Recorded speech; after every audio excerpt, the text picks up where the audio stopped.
Dá para a gente falar aqui bem tranquilamente. Vamos lá. Então, começar lendo aqui, o primeiro parágrafo, que é o maior, os demais são pequenos até, diz assim: todos aqueles que Deus predestinou para a vida, e só esses, é ele servido no tempo por ele determinado e aceito, chamar eficazmente pela sua palavra e pelo seu espírito, tirando-os por Jesus Cristo daquele estado de pecado e morte em que estão por natureza, e transportando-os para a graça e salvação. Isto ele faz, iluminando seus entendimentos espiritualmente, a fim de compreenderem as coisas de Deus para a salvação, tirando-lhes os seus corações de pedra e dando-lhes corações de carne, renovando as suas vontades e determinando-as pela sua onipotência para aquilo que é bom e atraindo-os eficazmente a Jesus Cristo, mas de maneira que eles vêm muito livremente, tendo para isso dispostos pela sua graça. Bom, muita informação nesse parágrafo. Nós vamos ver aqui cada frase dessas a partir de agora, então peço que você preste bastante atenção. Então, primeiro, em relação aqui a esse tópico que é da vocação eficaz, nós vamos entender esse capítulo, né, esse primeiro parágrafo, ele fala sobre o chamado de Deus, o chamado divino. Esse chamado eficaz essa vocação eficaz é o mesmo que chamado eficaz. Deus nos chama ou chama os eleitos eficazmente. E aí, dando um passo atrás, nós precisamos lembrar ou aprender que existem dois chamados. Existe, primeiro, o chamado externo, que é a pregação do evangelho ou o chamado do evangelho, e existe o chamado interno, tá? Que é a ação interior de Deus, né? E como está aí na ilustração, que destranca e abre o coração. Então, imagine aí uma porta e existe o chamado externo, alguém chama de fora. E existe o chamado interno, né?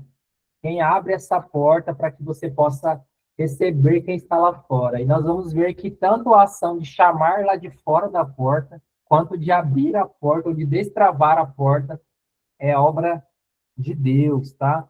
Então, nós vamos ver como que esse chamado de Deus, Deus te chama. E é bastante eficaz. Ele é um chamado que ele não pode ser rejeitado, é um chamado que não pode dar errado.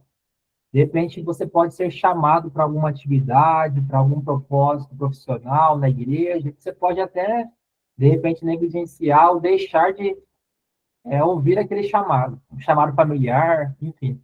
Mas esse chamado aqui, da salvação de Deus, esse chamado interno é algo que nós não podemos negar, tá? Nós vamos entender mais sobre isso. Não é algo que nós possamos resistir. Aqueles que Deus predestinou, aqueles que Deus elegeu, aqueles que Deus escolheu antes da fundação do mundo, ele agora decide chamá-los eficazmente. Então, pense aqui, lá no Conselho da Trindade, Pai, Filho e Espírito Santo decidiram salvar o Thomas. E essa é uma decisão que existe antes de mim.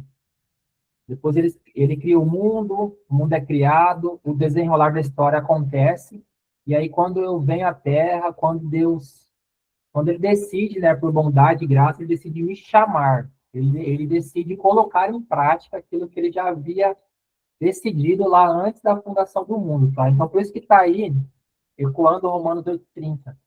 Essa ênfase recai sobre a efetividade da escolha de Deus. Todos aqueles que ele elegeu, predestinou, escolheu, Deus também, ele chama eficazmente, tá? Então, pense nessas duas etapas. Uma é Deus decidindo te salvar, e a outra é ele te chamando nesse tempo agora para que você receba de fato essa salvação, tá? Então, vamos caminhar um pouquinho aqui.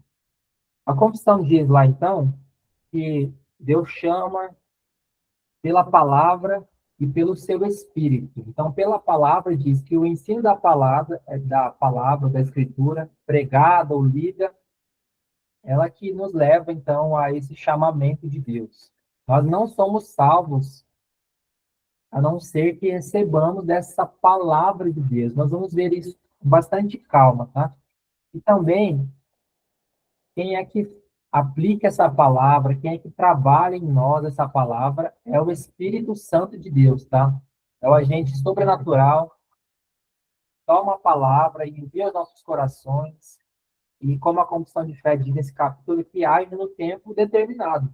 Não é o meu tempo, não é o seu tempo, é o tempo de Deus, o tempo que ele decidiu nos salvar. Talvez você tenha demorado mais para ser salvo, talvez você já tenha nascido no contexto de igreja. Saiba que esse foi o tempo perfeito de Deus para a sua vida. Foi o tempo que ele decidiu te chamar eficazmente. Tanto você que já serve a Deus desde a infância, quanto você que foi chamado já na velhice, na fase adulta, ambos foram eleitos antes da fundação do mundo. Mas Deus decidiu chamar eficazmente no momento que ele achou oportuno, no melhor momento, tá? Porque ele é infinitamente mais sábio, mais inteligente, soberano, tá? Então não fique preocupado. E às vezes aquelas pessoas que chegam ao evangelho mais velhas ficam um pouco temerosas, mas por quê? Por quê? Por que só agora, né? Saiba que Deus decidiu te chamar eficazmente nesse tempo que ele te chamou, tá? Então, nós vamos lá. Esse parágrafo, ele diz do pecado, da morte, para a graça e salvação. Então, aquele que ele predestinou, chegou um momento na nossa história, ele resolveu chamar. Esse que ele chama pela palavra e pelo Espírito. Nós vamos falar mais sobre isso mais à frente. Só que nesse processo de nos chamar, nesse tempo que é agora, tem um processo. Ele tira de nós o pecado e a sentença de morte e coloca em nós graça e salvação. Então, o nosso estado antes é um estado de morte. Nós estávamos condenados à morte. Nós estávamos com os ouvidos fechados, com os corações obstinados, o coração duro. Nós não tínhamos interesse em ouvir sobre Deus. Mas aí, o Espírito Santo de Deus, uma ação sobrenatural, ela, como diz aí a ilustração que o livro traz para nós, né? Como se fôssemos antigos pergaminhos, que precisam ser raspados e limpos. Como se fosse algo que precisasse ser limpo mesmo, tirar do pecado, a sentença de morte, tudo de ruim, para que Deus pudesse escrever nesse pergaminho ou nesse livro a sua graça com o Espírito da vida. Então, Deus, quando Ele nos chama, tem esse processo de nos limpar, de tirar de nós o pecado e morte e de colocar em nós graça e salvação, de colocar em nós vida, tá? Então, esse estado de graça, nós somos salvos, então, não por obras, mas pela determinação de Deus em Cristo que destruiu a morte, conforme está lá em 2 Timóteo 1, do versículo 9 até o versículo 10, tá? Então, Deus, por meio da palavra dele, pelo Espírito nos chama, ele tira de nós aquilo que precisava ser tirado, então ele precisava nos dar vida, então precisava nos tirar do nosso estado de pecado, nós precisávamos de um chamado que nos transformasse, que nós estávamos perdidos sem esperanças. Sem esse chamado de Deus, nós ainda estaríamos surdos, né? Ou com os ouvidos fechados, né? Totalmente alheios, desinteressados à vontade de Deus. Então, nós precisamos, como diz lá em Romanos 8:2, desse espírito de vida, ou da vida, para nos livrar da morte espiritual. Então, precisamos dessa santa convocação, desse santo chamado, esse chamado eficaz de Deus,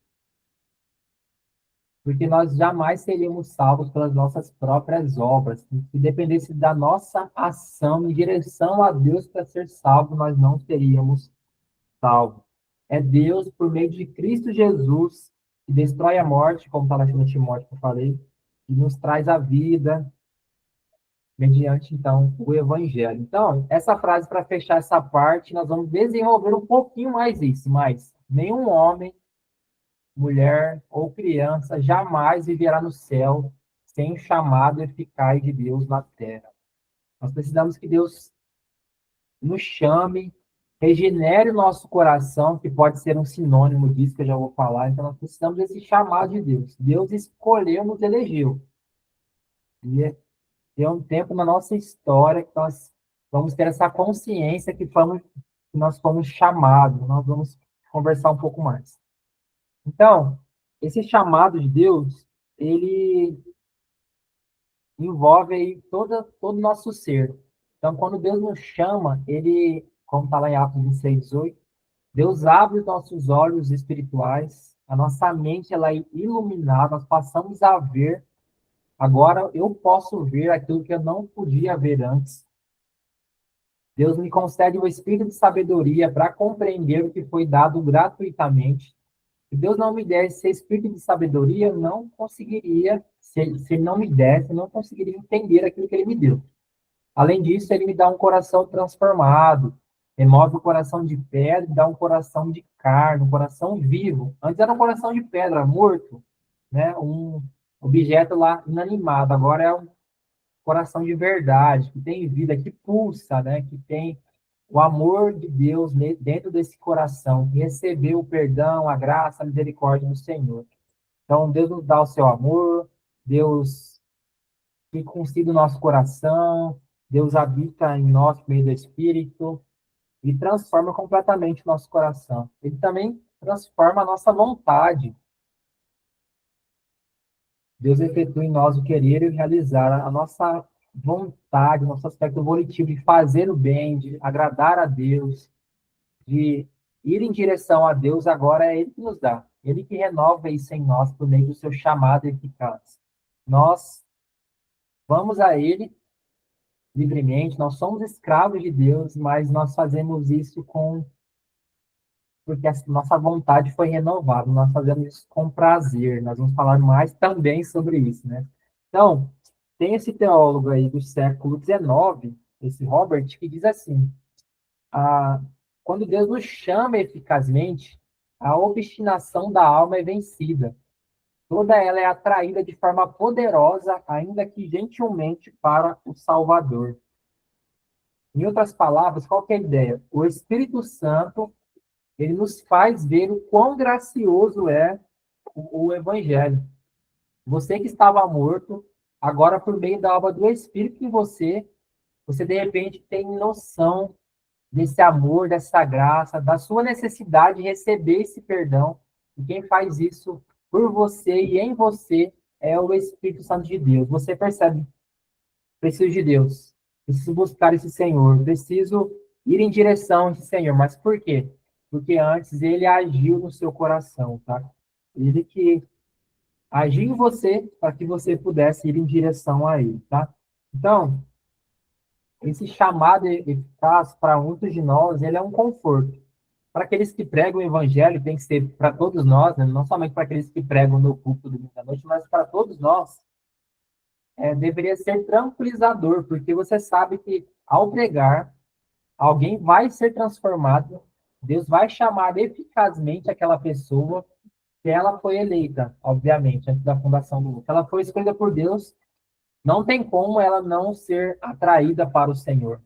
Não tem como um eleito, ainda que seja resistente, demore para receber esse evangelho, não tem como ele não ser transformado por esse evangelho, tá? Isso é a certeza desse chamado eficaz de Deus.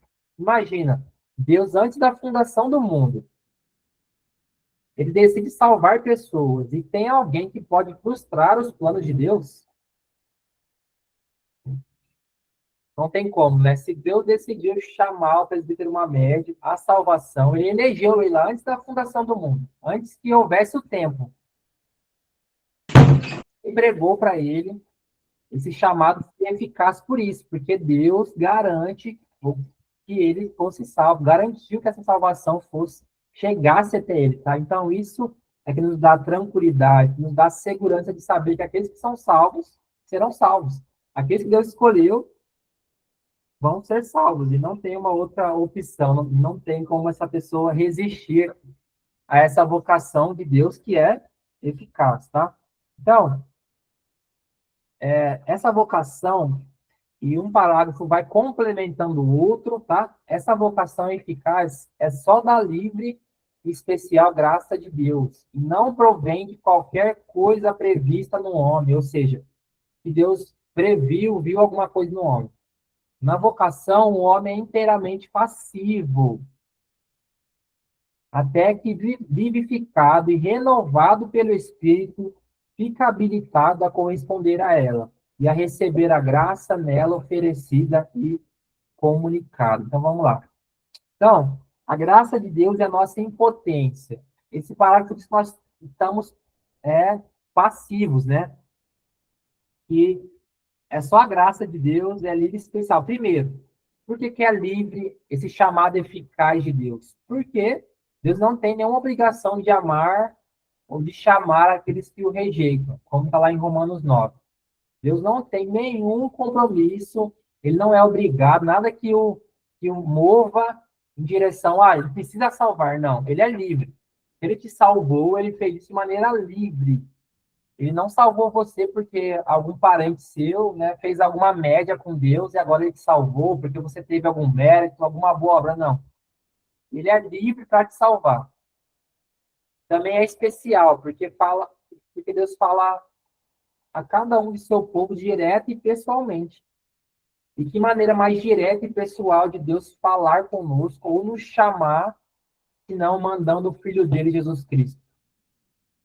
Ele enviou a essa terra o próprio Filho, Deus encarnado, para que fôssemos salvos, né? E também é gracioso, por quê? Para nós não custa nada, mas para Deus custou muito, um custo altíssimo. Custou entregar o próprio Filho, para o Filho custou uma obediência até a morte e morte de cruz. Então, tem muitas pessoas que têm uma falsa ideia, estão na parte de baixo agora do slide. Como se Deus visse algo bom em mim, então ele decidisse me salvar. Ele olhasse para o futuro e pensasse, nossa, o Thomas vai fazer boas coisas. Ele até vai para o seminário lá na época da vida dele, então acho que eu vou salvar ele porque ele é bonzinho. Claro que não. A verdade bíblica é que a salvação não é por obras, mas segundo a misericórdia de Deus. Ele me dá aquilo que eu não mereço, que é a salvação. Ele deixa de aplicar em mim aquilo que eu mereço, que é a condenação. Deixa de aplicar o juízo dele, porque ele aplica em Cristo Jesus. Então, a base é sempre o que Deus faz, nunca o que nós podemos fazer. Você não pode pensar que você aceitou essa salvação, mas você precisa olhar para esse processo da salvação como um todo e dar glórias a Deus, porque é o que ele faz o tempo todo. Ele livremente, especialmente, graciosamente, decidiu te chamar, tá? Por isso que esse chamado é tão eficaz.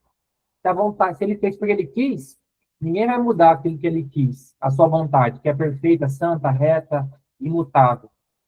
Ele faz isso de maneira especial. Ele tem todos os meios possíveis e impossíveis para te salvar. Né? E ele é gracioso para conosco. Então, nesse mesmo parágrafo diz também que ele nos deu vida. Se você está com a confissão de fé, ele fala lá. Ele nos deu, nesse segundo parágrafo, ele nos deu vida. Ó, essa vocação eficaz é da livre e especial graça de Deus. Não provém de qualquer coisa prevista no homem.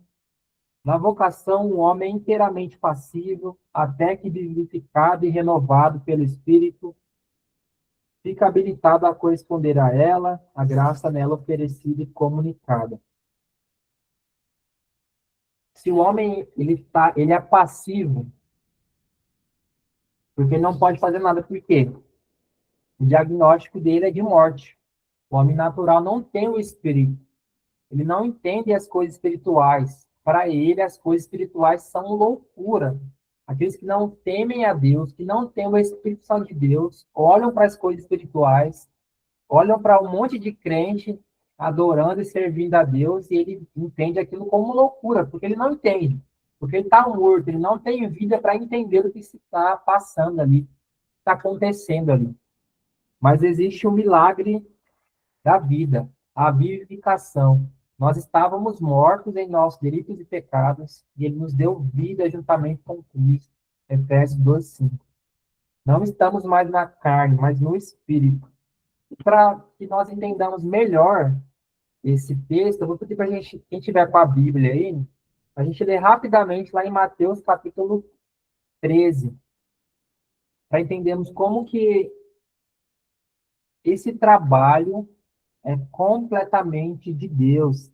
Lá tem uma parábola que nos ajuda muito a entender isso. Eu acho muito que, para mim, me ajuda muito a entender esse processo de como eu, morto, ou de como a palavra de Deus, ela tem efeito em mim, não por causa da palavra, não por causa de uma obra do chamado externo, mas por causa do Espírito que fez uma obra em mim.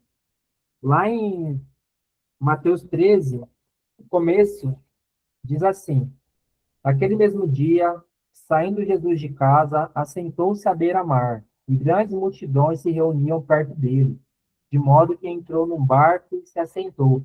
Toda a multidão estava em pé na praia.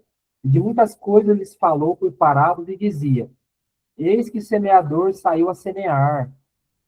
E ao semear, uma parte caiu à beira do caminho, e vindo as aves a comeram. Outra parte caiu em solo rochoso, onde a terra era pouca. E logo nasceu, visto não ser profunda a terra. Saindo, porém, o sol a queimou, e porque não tinha raiz, secou-se. Outra caiu entre os espinhos, e os espinhos cresceram e a sufocaram. E a última aqui. Outra, enfim, caiu em boa terra e deu fruto, a 100, a 60 e a 30 por um. Quem tem ouvidos para ouvir, ouça. Em seguida, o texto começa a explicar essa parábola, né? E eu quero chamar a sua atenção para uma coisa muito interessante. Esse texto fala sobre a semente, que é a palavra de Deus, que é lançada a muitos corações, né, que são muitos solos. Só que o solo que essa palavra, essa semente é frutificada, é um solo bom, é um solo fértil, é uma boa terra. Só que para essa terra ser boa, alguém precisa ter preparado essa terra. Então, alguém prega para você, e você entende a verdade do evangelho, mas foi você que preparou a sua própria terra, o seu próprio coração. Se você não tem Deus, isso é impossível, porque você está morto, é impossível que o seu solo seja bom. Mas se o seu coração é bom, no sentido de para receber um solo fértil, é porque alguém preparou esse solo. Alguém preparou esse coração. E quem você acha que faz isso, né? Quem faz isso é o Espírito Santo de Deus. E é isso que é a vocação eficaz, ou às vezes entendida como a regeneração. O Espírito regenera o meu coração e assim, quando eu ouço a palavra, eu consigo ter frutos, eu consigo ter vida. Mas porque é só por causa da palavra, não, mas porque o Espírito fez uma obra no meu coração, tá? E isso é tão interessante porque o texto continua dizendo, e Jesus fala para as pessoas que eles não entendiam essas parábolas, porque o coração deles estava endurecido. E Jesus vai explicar, né, toda essa parábola. Fala, vocês têm um coração duro, ou seja, vocês têm um solo, um coração que não foi regenerado pelo Espírito.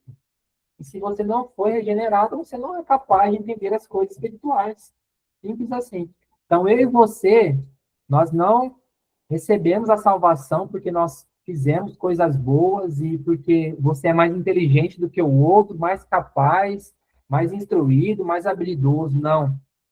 Você só entende e só foi salvo porque o Espírito trabalhou no seu coração, te deu essa capacidade. O Espírito abriu seus olhos, abriu o seu coração, clareou sua mente para que você pudesse entender a palavra de Deus, tá?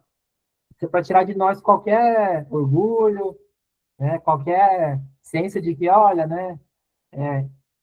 Você foi salvo porque você é melhor do que o outro. Não, tá? Você só entende a palavra porque o Espírito fez uma obra no seu coração. Porque ele te elegeu lá na eternidade, junto com o Pai e o Filho, e agora te chama eficazmente no tempo presente.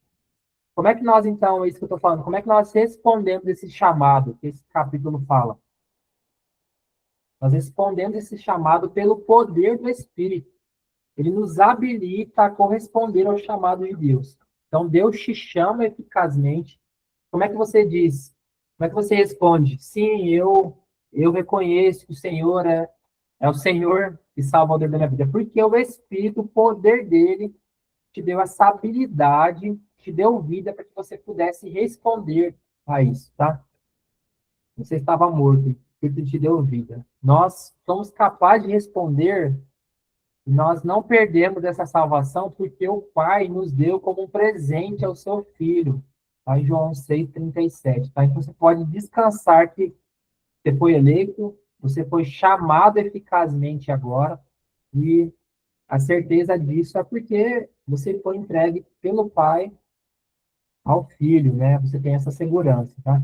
Então, ele te deu esse espírito para que você agora possa ser obediente, para que você possa agora, como diz Ezequiel 36:27, seguir os decretos dele, guardar zelosamente as suas leis, tá? Você só faz isso porque Deus te deu um espírito, né? Te capacitou, abriu o seu entendimento para que você pudesse ver, tá? Então, ainda hoje, os pecadores, eles mortos, né? Eles ouvem a voz de Deus, eles então vivem, eles ouvem porque eles têm o coração regenerado pelo Senhor, tá? Eu estou falando aqui, às vezes, regenerado e às vezes, chamado eficaz, porque a Confissão de Fé de Westminster, ela trata quase como sinônimo essas duas coisas, tá?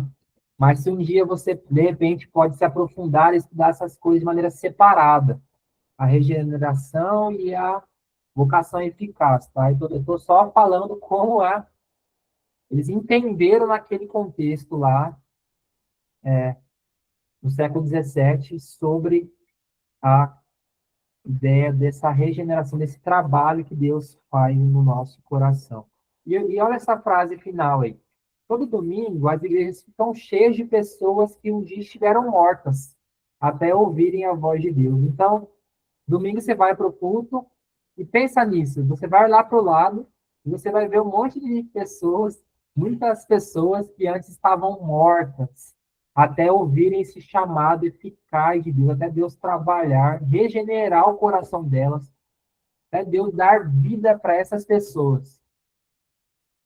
É bem verdade que ainda tem lá na igreja pessoas que ainda não ouviram esse chamado, pessoas que estão lá, mas ainda estão mortas, ainda precisam ouvir esse chamado eficaz de Deus. E se ela, de fato, é alguém que foi eleita pelo Senhor, escolhida pelo Senhor, esse dia vai chegar, né? Como eu já disse lá no começo, não é no nosso tempo, é no tempo do Senhor, que ele vai chamar eficazmente. A pessoa vai, de repente, acordar para a vida, né, se eu posso falar assim.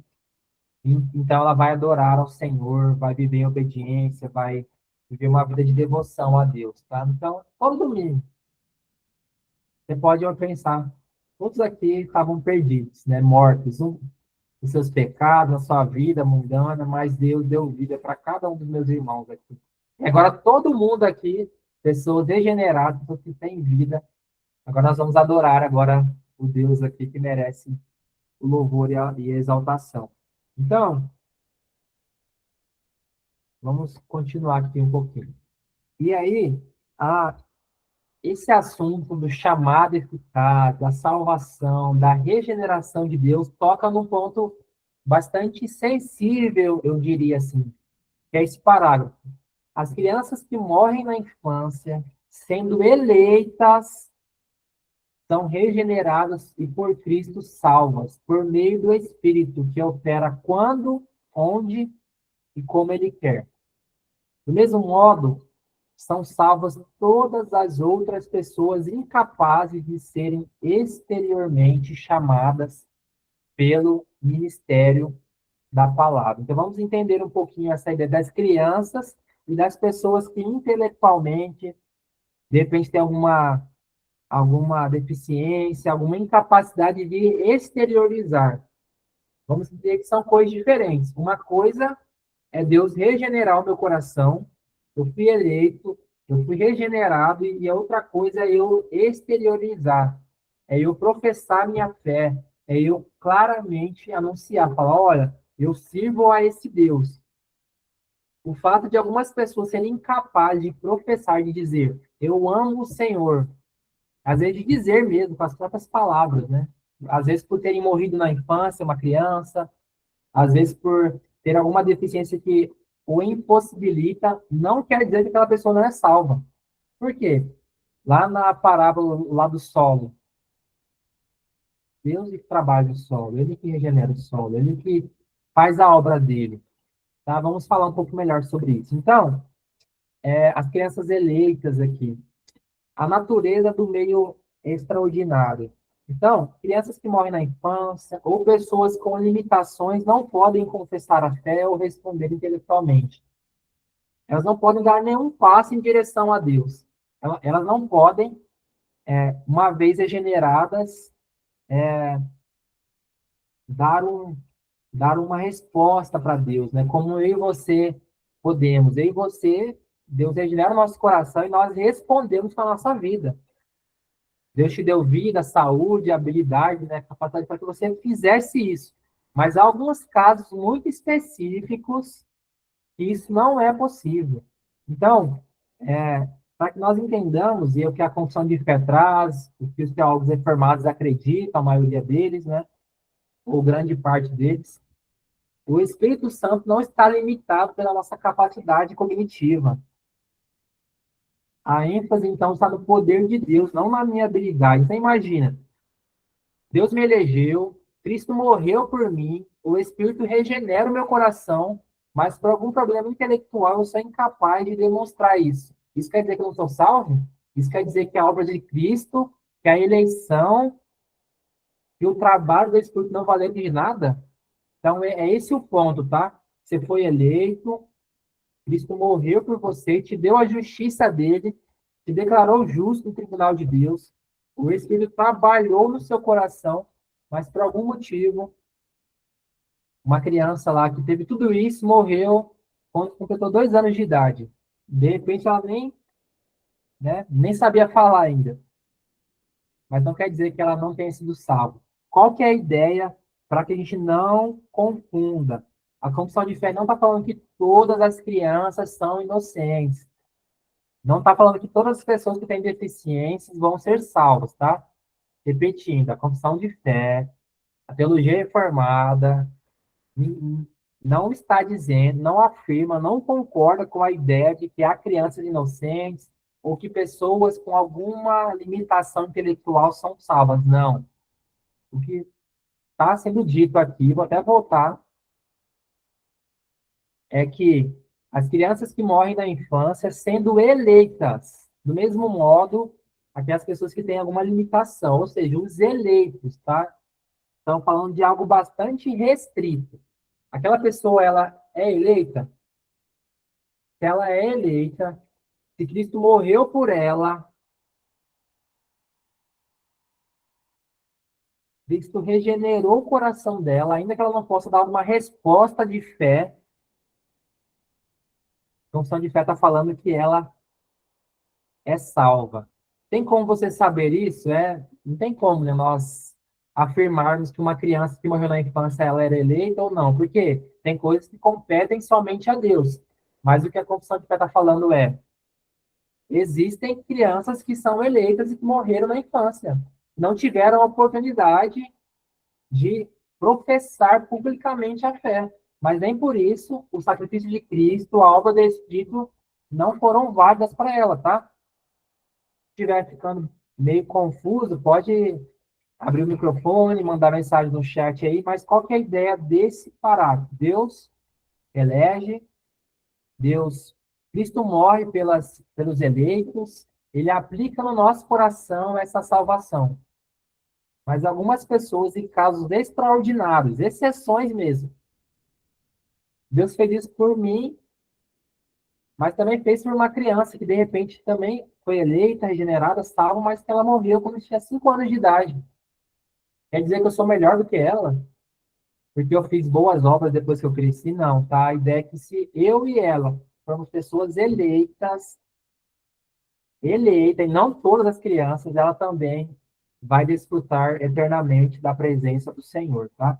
É isso que a confissão de fé está falando, e claro, não é um assunto simples, não como eu disse, até um assunto bastante sensível, né, bastante complexo, mas para que entendamos isso, tá? Vamos lá na parábola do solo. Antes da palavra chegar, aquele solo já era fértil. Daquela semente produzir, aquele coração já era um coração regenerado pelo Senhor, enquanto outros eram corações perdidos, né? Então, os meios ordinários, a pregação, elas podem ser mudadas por ações extraordinárias, porque alguém é incapaz de responder com a fé. Mas a base da salvação não muda. Como é que alguém é salvo? Alguém só pode ser salvo por meio de Cristo, por meio da justiça de Cristo colocada sobre nós. Seja uma pessoa adulta, seja uma pessoa criança. Não existe outro meio de salvação. Tanto uma criança que morre na infância, ou uma pessoa que tem alguma limitação intelectual, ela só pode ser salva por meio de Cristo, tá? Isso é indispensável, por meio do Espírito que trabalha no coração dela. Agora, a forma, se ela consegue responder ou não a isso é algo, pode ser extraordinário, né? Pode mudar isso, mas o meio de salvação é somente um, tá? Não existem, não existe outra opção, tá? Infelizmente a gente confunde, às vezes, que a gente olha para esse texto e fala, então toda criança é salva, toda pessoa que tem alguma limitação, e a resposta é não. Espero que tenha ficado bastante claro. Os salvos, os eleitos, os regenerados por Cristo, esses sim são salvos e têm a vida eterna, né? Então, o fundamento da nossa salvação não muda. Ainda que as pessoas não possam receber Cristo pela fé, a salvação para crianças e adultos ainda depende deles receberem a justiça de Cristo receber os pecados deles. A salvação sempre dependeu da justiça de Cristo suportar a ira de Deus e a punição das nossas transgressões. Perceba como esses assuntos colocam o foco, a centralidade em Deus, no Deus Trino, no caso, Pai, Filho e Espírito. O foco é Deus, não é aquilo que eu sou capaz de fazer depois que eu sou salvo, mas aquilo que Deus já fez. Se alguém recebeu a justiça de Deus, foi salvo por ele e faleceu muito precocemente, ela está salva. Nós não sabemos, então, quem são os escolhidos de Deus, mas descansamos nessa verdade. Aqueles que são eleitos, eles nada pode mudar os propósitos de Deus, né? Nada pode mudar. Quem Deus escolheu, Deus salva, e isso independe do restante da vida daquela pessoa, se de fato ela foi salva.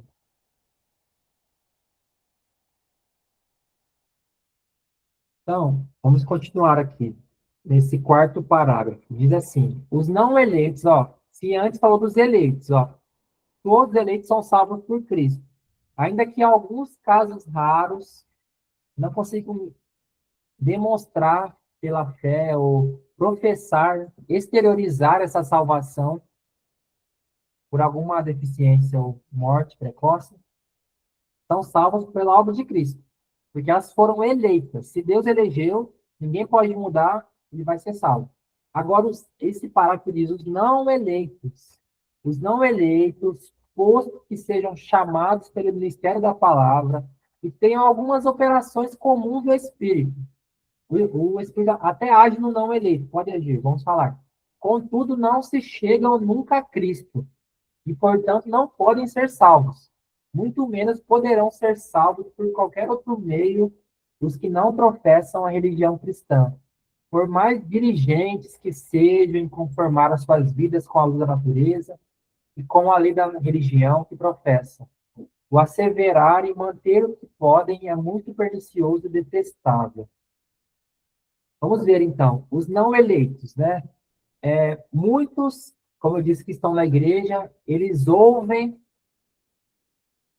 a pregação, alguns até são impactados pela pregação, eles mudam a conduta deles, mudam o casamento, mudam a relação com a família, de repente, passam a amar mais, respeitar mais. Tem algumas atitudes morais boas. Você fala, nossa, essa pessoa até parece crente. Ela até prova da graça de Deus aí no meio do povo dele. Mas aqueles que não são eleitos nunca tiveram o coração dele tocado de verdade, regenerado. Então, muitos passam pela igreja, provam do amor de Deus, mudam atitudes, depois saem, nunca mais voltam e falecem longe do Senhor.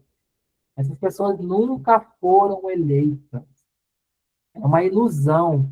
Ela só foi religiosa, viveu ali, às vezes porque a família sempre foi do contexto da igreja, porque era conveniente, porque é um ambiente agradável, né? Ainda mais no CP3 tem churrasco direto, né? Então, nossa, que bom. Tô lá com churrasco, tô lá no meio dos irmãos, isso é uma bênção para mim. De fato é. Mas se ela não for uma pessoa eleita, depois de um tempo ela vai se dispersar e vai para longe do Senhor. Então, não se engane, né? Só a religiosidade por religiosidade, moralidade por moralidade, não é indicativo de que essa pessoa de fato é uma pessoa salva, é uma pessoa escolhida pelo Senhor. Então, conformar a nossa vida, ou a vida à luz da natureza, ou à luz da religião, não salva. Viver de acordo com a Bíblia não salva, não garante a salvação. O que garante a salvação é ter recebido a justiça de Cristo, é ter um coração regenerado pelo Espírito. E antes disso, é ter sido eleito pelo Senhor. É isso que nos salva. A eleição que é confirmada no tempo presente pela vocação eficaz, pelo chamado de Deus que é eficaz. Qualquer outra coisa longe disso não garante salvação. Então, estar sem Cristo é estar sem Deus, sem esperança. Não adianta as boas atitudes, tá?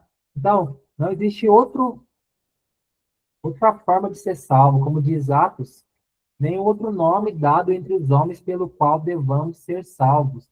Como diz João 14,6. Jesus diz que ele é o caminho, a verdade e a vida. Ninguém ele vem ao Pai se não for por ele. Somente ele é um meio de salvação, tá? Então,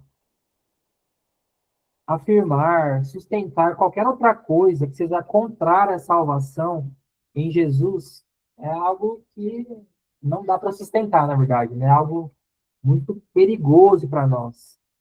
É um evangelho diferente, como Paulo diz. É estar sem esperança no mundo, como está aí no slide. Nós nunca devemos nos esquecer disso. Nós temos que nos agarrar à cruz de Cristo, nos alegrar na sua ressurreição e adorar somente a Ele. Ter a Cristo é ter o dom gratuito de Deus e a vida eterna. Então, essa é a nossa conclusão.